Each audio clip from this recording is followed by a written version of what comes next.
Hello Virgo, Sun, Moon, Rising, and Venus signs. Kamusta kayo? Sana po'y nasa mabuti kayong kalagayan.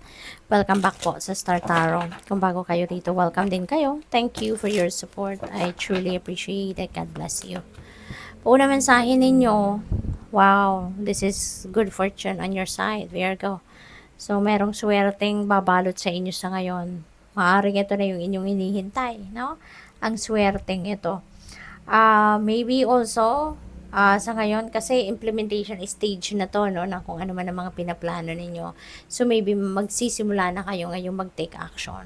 And rest assured, no, na pwedeng mag-succeed kayo dito sa kung anong gagawin ninyo. Kasi magsisimula kayo when the good luck energy or good fortune energy is in your horizon. Kaya pwedeng magiging smooth sailing dito yung journey ninyo. Pwede rin na magiging maswerte dito yung outcome, magiging maganda yung outcome ng kung ano man ang sisimulan ninyong venture sa ngayon, no? Yung ganon. Maybe you are also up for expansion, business, pag-aaral, no? Mga ganon. You are definitely going to move forward, no? Moving forward kayo sa buhay. Puro kayo pag-asenso, progress, yun ang focus ninyo sa ngayon. We have, oh wow, speaking of success, di ba? Ito na, this is tagumpay, no? You are really going to achieve some kind of, kung ano man, trabaho, or ano man ang pinagsisikapan ninyo. You are claiming your success, no? Meron kayong pagtatagumpayan sa ngayon. Pwedeng related yan sa trabaho or career ninyo, no, na pagtatagumpayan ninyo or whatever it is, no. You are really going to succeed sa ngayon na kung ano man ang pinag-e-effortan ninyo, mapagtatagumpayan ninyo yan. So good luck sa iyo and congrats. Kung sa trabaho yan, pwedeng magkaroon dyan kayo din ng financial reward, pwedeng mabigyan kayo dyan ng bonus, mabigyan kayo ng promotion, 'di ba? Yung ganon, magkaroon kayo ng pwedeng pay raise, yung mga ganon. No? Maraming makaka-recognize na din sa inyo, makakakilala sa inyo sa ngayon. You will be on the spotlight. So, that's exciting. We have strength yan. Kailangan mo din ng tibay ng loob. No? Tibay ng loob.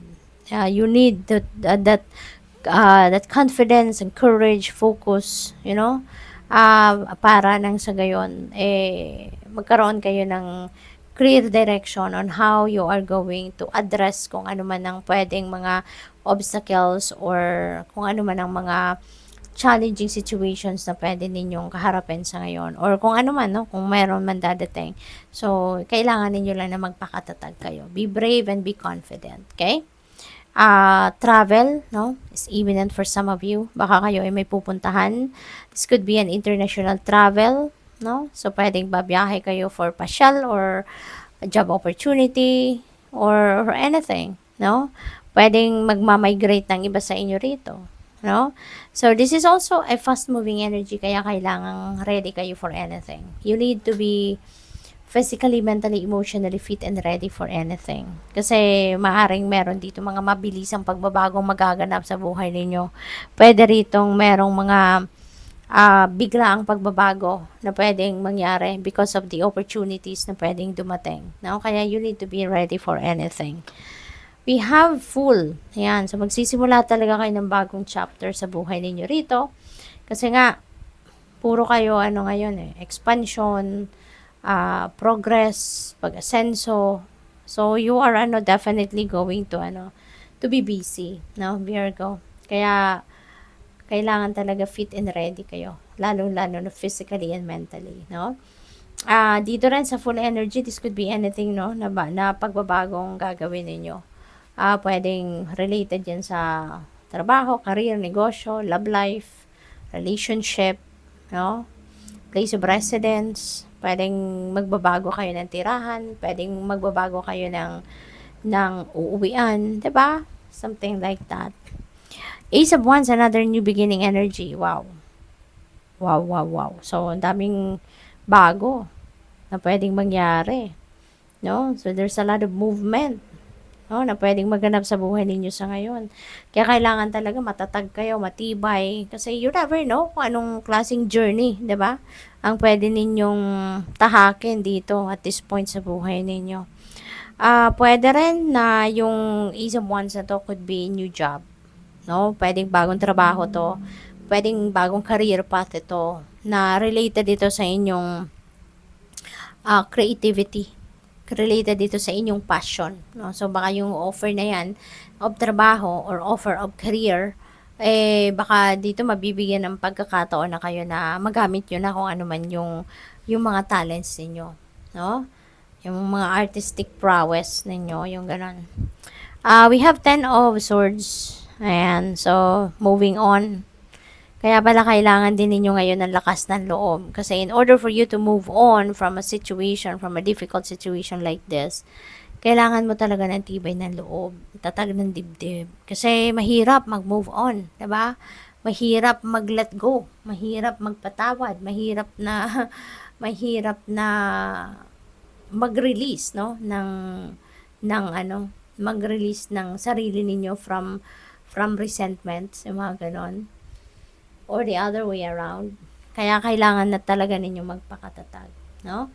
This could be something, no, na ano kayo, yung nahirapan kayo, sitwasyon ninyo in the past, na talaga nahirapan kayo ng bonggang-bongga. Pero ngayon, you're going to move on na from that, no?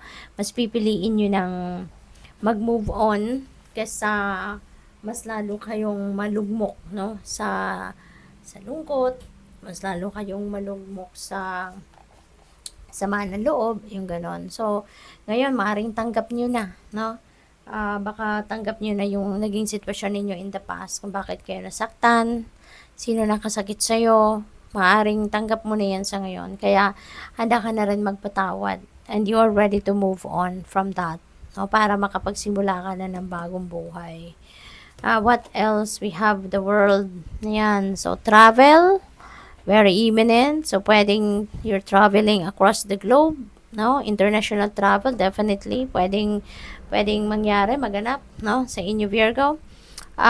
This is time for success then. So, meron na tayong dalawang success cards. So, definitely, meron kayong mga pagtatagumpayan rito.